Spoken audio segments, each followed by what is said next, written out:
Good afternoon, Eagles, and welcome back to the Eagles Sports Update, your window into the world of sports here at Eastern Michigan University.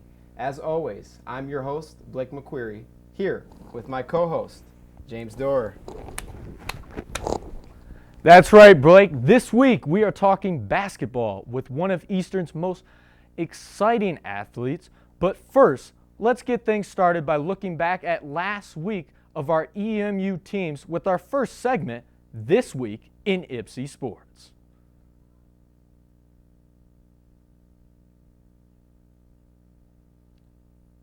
On the 8th of March, the Eagles baseball team faced off with the previous year's conference champions, Ball State, in their first game in a series of 3. The Eagles continued their recent hot streak, and this team, they were able to cash them in 4 runs, winning the game 10-9. Cooper Vance and Corey Taylor started the game off hot with an RBI each in the first inning. Lucas Johnson then followed in the 4th with a single-run home run. Logan Hugo scored a 3-run home run later in the inning to make the score 6-1. Corey Taylor had a hot day, scoring another RBI off a single and then another off a home run at the top of the 9th to bring the Eagles up to 10-6. That's some exciting stuff, Blake. Drew Jones, though, entered in a relief effort in the bottom of the 9th inning and pitched out of a bases-loaded jam to secure the victory for the Eagles, marking the first save of both his EMU and college career. This trend continued with the second game of the series on the 10th, which the Eagles won 6-2. Unfortunately, on the 11th, the Eagles lost the final game of the series 11-8, making their record 5-10 this season. This brought the Eagles their first series win of the season. Great job, Eagles. That is right, James. And the Eagles lacrosse team played Lafayette College in Easton, Pennsylvania. Unfortunately, the Eagles lost the game in a close call, 6-5. Sidney Lawrence started the scoring off for the Eagles in the first period. Lafayette would then retaliate, making the score 3-1. Lawrence scored again to cut the lead to 3-2. Allie Moore scored her first collegiate goal in the end to make the score 6-5, ending the Eagles' 2-game winning streak. Our EMU basketball teams ended their seasons this past week with the women's basketball team's final record being 7-22 and a conference record of 3-15. Leading scorers of the season were Lachelle Austin and Tyra E., averaging 9.8 points and 9.5 points a game, respectively. And the Eagles finished the 2023-24 season with an overall record of 3-18 while going 6-12 through Mid-American Conference play. EMU has now failed to qualify for the MAC tournament for 4 straight seasons. The last time EMU did make the trip to Cleveland was in 2020 after recording more losses than wins this year. It now marks the 32nd losing season in EMU's 52-year men's basketball history. The man in charge, head coach Stan Heath, finishes his 3rd season at the helm of the Eagles with a 31-61 overall record. The question now is, will Stan Heath return next year as EMU's head basketball coach? Well, Blake, let's talk about a little bit about, we brought up the women's team specifically, had a mid-season coaching change, saw the players rally off a string of wins before, things kind of started to falter down the stretch. What do you think of the new coaching change? Do you think that she'll be back next year? I do think, she could definitely make a push next year. It's going to be tough just with how they finished things up this year. They had some struggles there at the end of the season. Fortunately, wrapped the season up with a good home win in front of the Ypsilanti fans, but it's going to be tough for sure. And I think she could make a push, but I think there will also be, a national search. And so we will, definitely get into that soon. Speaking of basketball, let's wrap up this week's segment and move on to our next segment, where we will be sitting down with student manager Pritish Kakate. So I tried logging into my .emish account and it wouldn't let me in. So I went down to the help desk and they said I had already changed my password. No, I didn't. Shortly after that, my apartment was broken into. Yeah, if you put two and two together, you know where they go. My address. Uh-huh. They got my password, got onto my Emish account, and stole my class schedule and my home address. They knew when I wasn't going to be home. I should have known that a password of ABCD1234 isn't too hard to guess. Now, I'm more careful about choosing a password. I take a word that's 8 to 10 letters long that isn't too personal to me, and I change some characters around. For example, the word college, COLLEGE. I can change the L's to 7s and the E's to question marks. Don't use college, okay? You have passwords for a reason. Take the time to make one that is unique and easy for you to remember, yet hard for someone else to figure out. My name is Daniel, and I'm trying to be safe.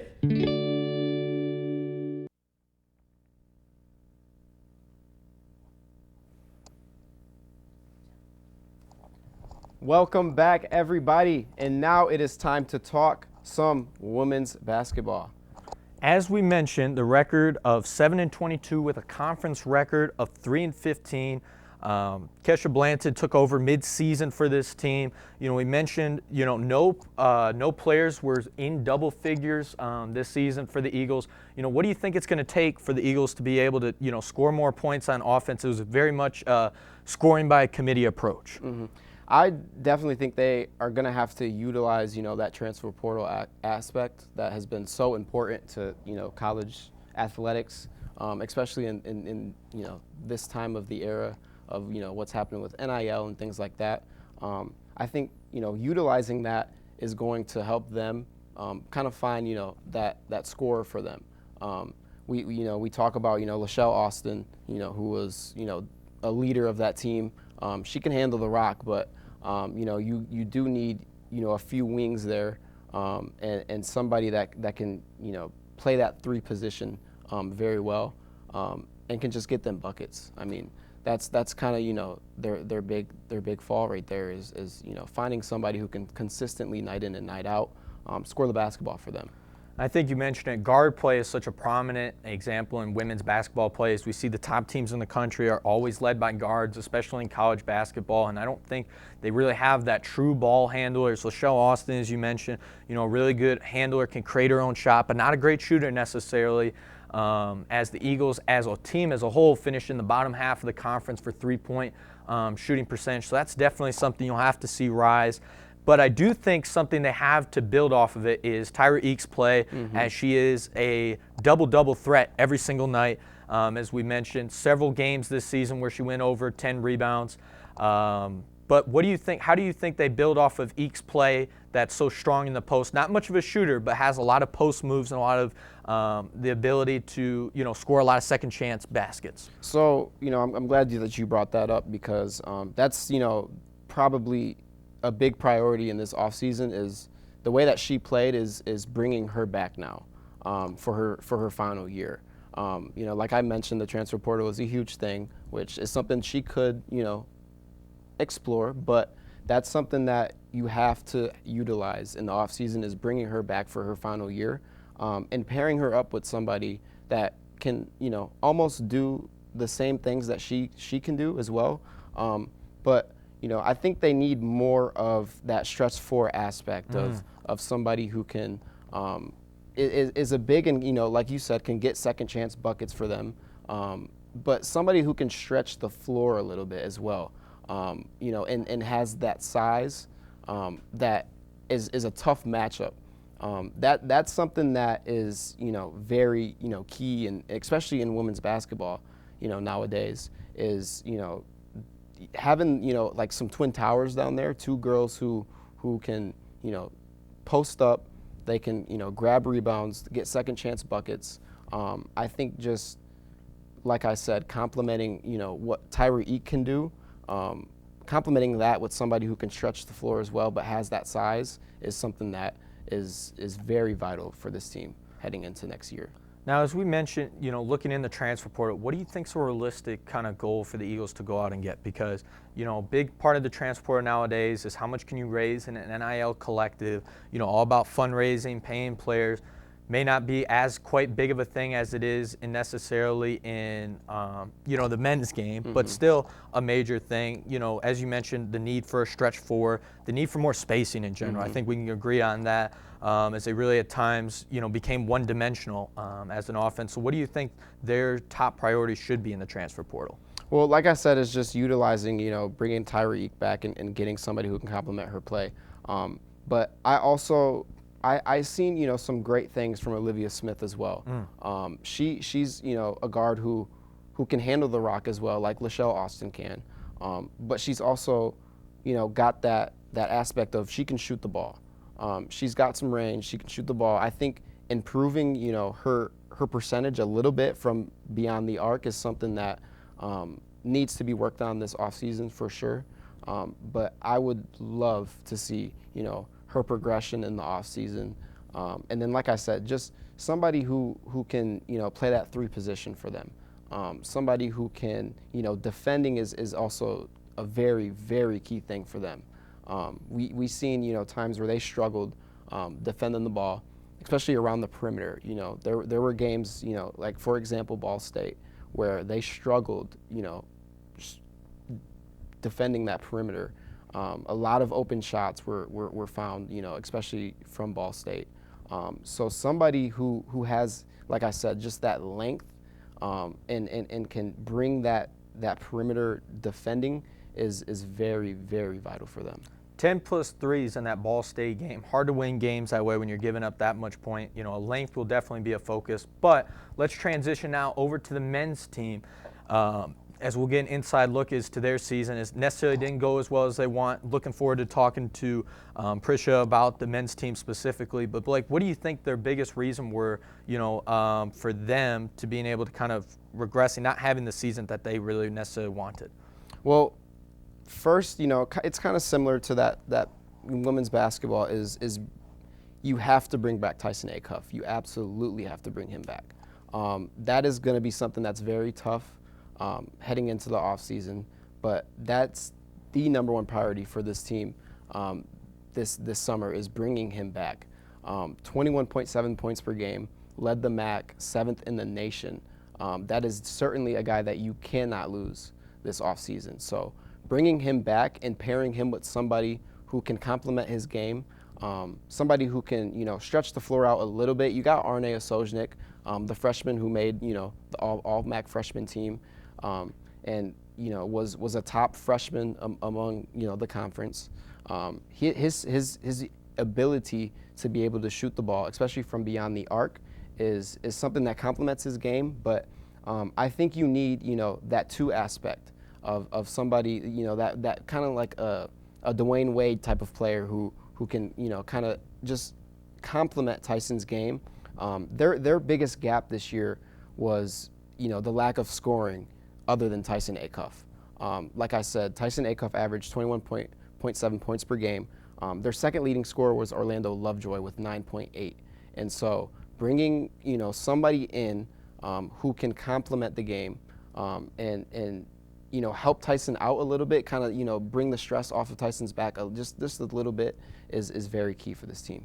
And I think part of the issue is that this offense has been so ball dominant the past 2 years, right? With Amani Bates the year before, now Tyson Acuff. Tyson Acuff was the only player on Eastern that was even in double figures. As you mentioned, Lovejoy, just a shade under 10 points per game.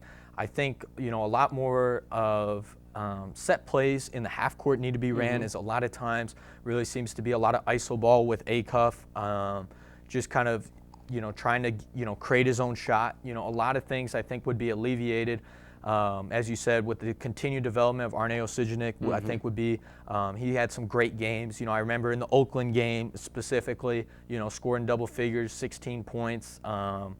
But what do you think needs to be their biggest thing? Because in men's basketball, you got to build a team now year to year, right? It's no longer guys are staying 3 to 4 years.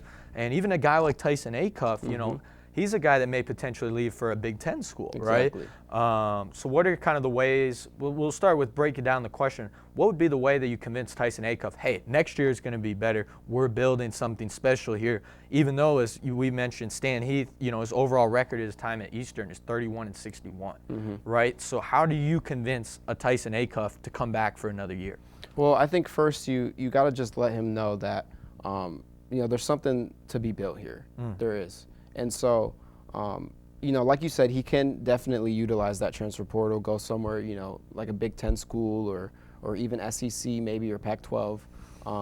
But I think, prioritizing his scoring, prioritizing the way that he played this year, and just letting him know that, this is your team. You know what I'm saying? And so it's like, if he were to go, to a Big Ten school, an SEC school, he may be the second option. He may be even the third option, just with how much talent is in, college basketball nowadays. So I think just promising him that he will be the guy this year or next year, and then also just letting him know that, we are utilizing this transfer portal as much as we can. We are trying to bring somebody in, that can complement your scoring, take the stress off of you a little bit. We've seen, the final 3 games of the season, he had to sit out, with a bum ankle. He led the MAC in minutes per game, 37.9. And so that is just a huge aspect for sure. You have to let him know it is his team, but there is help coming, and we are building something special. And like I said, the end of the season was something that you can kind of look at right there. They had, some very, very key wins, went into Akron and beat Akron. They only lost to Toledo by 4 points. So, kind of looking at, not much of the upper half of the season, but looking at that lower half of the season, kind of figuring out, the huge gaps, of mistakes that happened, because they were contending with top teams in the MAC. So I think just letting him know, those things is a priority, and you can definitely keep Tyson Acuff on this basketball team. I think that comes with continuity as well, and I think that's kind of the problem is, I think they really started to figure out towards the back half of the season, but by then it's already too late. But I think, for Acuff and just in general is you're looking for wins at the end of the day, right? That's what gets noticed on NBA draft radars.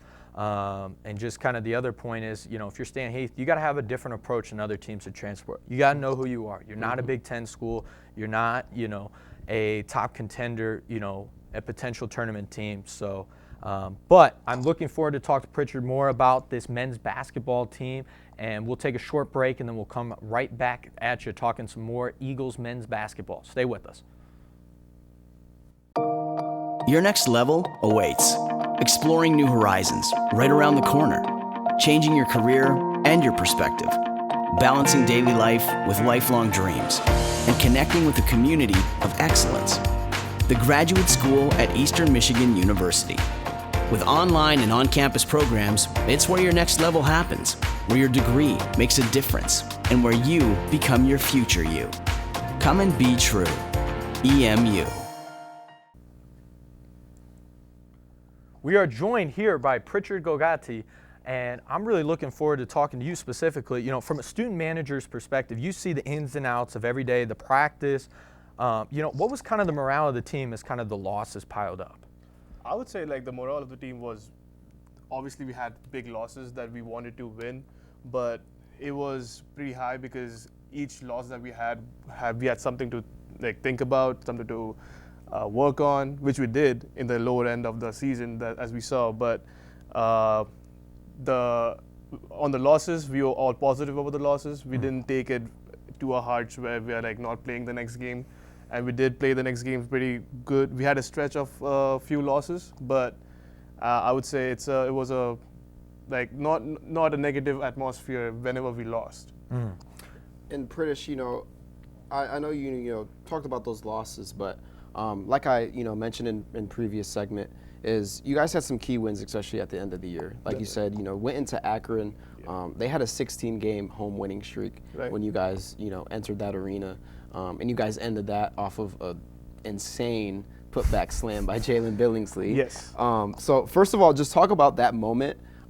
Just what it felt like in the moment, and then what those wins do for Yeah. a team, especially the confidence heading into the offseason. I mean, we've had a lot of close games this season, and we've built up that till the game of Akron, and like as a student manager, we are behind the bench. We are like hoping to have something good fall through for us, and it did. Like, as we saw, like that. I mean, I was expecting Arne to make that 3-pointer to like get a good win, but Exactly. that follow up by Jalen was amazing, and it was heard till Sports Center, which put Eastern Top on 10. Sports Center. Hey, top 10, come on now. Come on, So yeah, bright lights. pretty close games we have had this season, and we took it as a warrior. Like we fought till the end, and Akron being 16-game winning streak. I know for a fact that ESPN had us on like 2% of winning. Oh yeah. Right. So beating those odds, I feel like we did a great job this season. Yeah. Now, I'd say just in terms of, we talked about the close games. A lot of times Eastern was on the wrong side of those. Definitely. What do you kind of do is going into next year in terms of, what is it going to take for Eastern to be on the right side of those, right? What do you think it takes in those close game situations, the late game? Because a lot of teams are focusing on ACUF when it comes to that, oftentimes saying, please make somebody else beat us, right? Yeah. If the ball's in his hands, it's easy to stop him. So what does that kind of look like next year? Next year, I mean, with ACUF, like we also have Orlando, and we had an Orlando Lovejoy game winner this season too. That Kent State game. At Kent State State, game, and they're in the MAC championship. But Hurt ended part of the year, though. That was a big part of the year he was lost Exactly. for, right? it was, yeah. So that like we had a lot of good ISO players on our team. Like Orlando, we got Jalen Billingsley on the post is at the later season. Games of the season, he was amazing on the post. He had a good percentage, and I mean, those games are just closed because we didn't do a lot of good things in the earlier part of the game. So we are trying to not have that problem back again next season. That late game, down 3, and we have to like force ourselves to get a good shot. Yeah. So, but next season definitely we have good shooters around. Arne being on a freshman first team, I feel like he's a good pickup for us. Yep. And next season he could be the second highest scorer on the team up after ACUF, and if he comes back. Yeah. So, I think it's a good team next season. But you mentioned just kind of the ISO ball in the late game situations. Right. How do you kind of get away from that? What does that look like? Because oftentimes, it looked like, in those late game situations, it was ISO ball, 1v1, what, we're either going to win it or lose it right here. Right. I mean, all we can do is just trust in the players, and these guys work every day in practice, like in those situations. Like we have a drill called winning time, which is always like a close game, which is like we start at 60-60 and like 2 minutes remaining. So it's like everyone has to go through the situations and like what you can do better to not have a bad shot, but look for a better shot. So we are obviously working on that, and the main goal is not to be in that situation, but we are working on the late game situations, and we have good guys who can give us buckets. And so, speaking of, those off-court things, Tyson Acuff was in the spotlight a lot this year, Definitely. especially, with his performance and how he did with his play. Talk to me just a little bit about who Tyson Acuff is. I mean, you're a guy who, gets to see him almost every day off of the court. Right. The fans at home, they don't get to see those types of things. Yeah.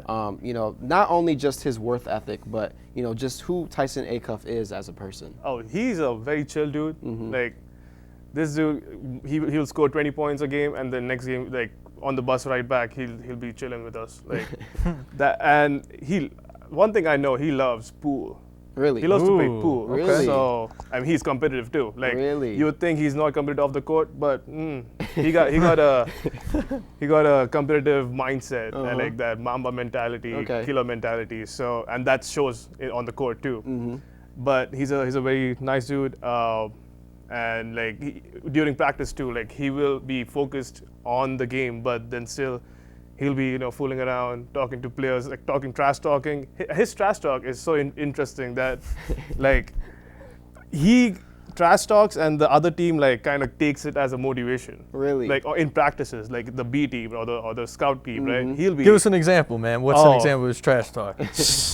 I mean, some words I cannot say, obviously, Right, right? Obviously. You know, But- not PG rated Right. here, but but it's a lot of like on your head, or like just puts up a 3 in a contested shot, and it's a difficult shot. He has made a lot of difficult shots in practice that you guys are not seeing in Really? game. I mean, he does have a good like number of shots that if taken, which is difficult to make. But yeah, he's a very good dude, like on the court and off the court. And let's talk just a little bit about, you know, your student manager role as you know, on the EMU basketball team. That's not an opportunity that comes to just anybody. Right. So how do you land, you know, such a coveted role, you know, as a student manager at, you know, a Division I men's basketball program? I mean, firstly, you have to be in love with, like, you have to have the passion, the love for basketball. Like me coming, I'm not even from, I'm from India, and the love of basketball got me here. And I just think that for this job, you just have to be, your work ethic should be on spot. Like, you have to be well versed in every single thing that you are asked to do, and from rebounding to like being on the scout team. Which is very important for our team, because we have to have, like, scout team is so important that we can like follow through with whatever the opponent does, and then we know what they're gonna do. Okay. So I feel like this job is not just, you know, coming in on the court, Right. passing waters or towels and all that. Exactly. It goes under, like, we have to be there every day, shoot arounds. That's how our shooters are getting such good shots. Like Right. Arne, like he stays up at night till 10 on the Really? court, and we have Wow. to be there. But that's the fun of it. Like, Exactly. if you're there, it's like we had some part in his success, right? So I feel like that's what motivates us. That if the players or the team wins, we get a win. So that's what this job is all about. Gotcha. Let's just talk about just some of your future plans of just like where you're looking to take, you know, from all this great experience you're acquiring, being a student manager. Just what are you looking to do after, you know, after college? My main goal is to work in the NBA. Obviously, Okay. that's the Absolutely. players. Like I used to play back home in India for the NBA Academy. Yep. Yep. And I was a part of NBA Academy, and that's how I got to know about, you know, college basketball in the US. And well, that being said, like, I want to be, like, I want to see myself working in NBA with NBA players on court, like as a player development coach, or just, you know, being in that atmosphere and not leaving it till I'm 60 or 70 years Yeah. old. But I definitely see myself being in a coaching job or a player development job, and working with players and making them better. Last question before we go. You got to give us a good story, man. Got to. What is the best most story? memorable story. Most memorable story you have? I'd say the most memorable story this season was the game we had in. Let me think. It was at Western, or Western was at over here with us. Like, Okay. Western Okay. was Western over was here, so. And like the story was like we were just not in the, like, the pregame was like we are not on spot, or we were just chilling and kidding around. But then, like, Tyson again, he comes up, he's injured. He comes up, talks to the team, and his speech and everything, like, it just fired them up. And I just look at that as a story of, like, you know, as a leader. He's such a good leader. Okay. And just, I mean, it's not fun, but it's very something that you should be looking forward as a leader. And, yeah. Well, I appreciate your time. That is going to do it for this week, Eagles. Thank you all for watching, and a special thank you to our guest, Pritchard. Thank you for sitting down with us today. We will be dropping an episode every other Thursday, so stay tuned. Have a great week, Eagles. Thank you.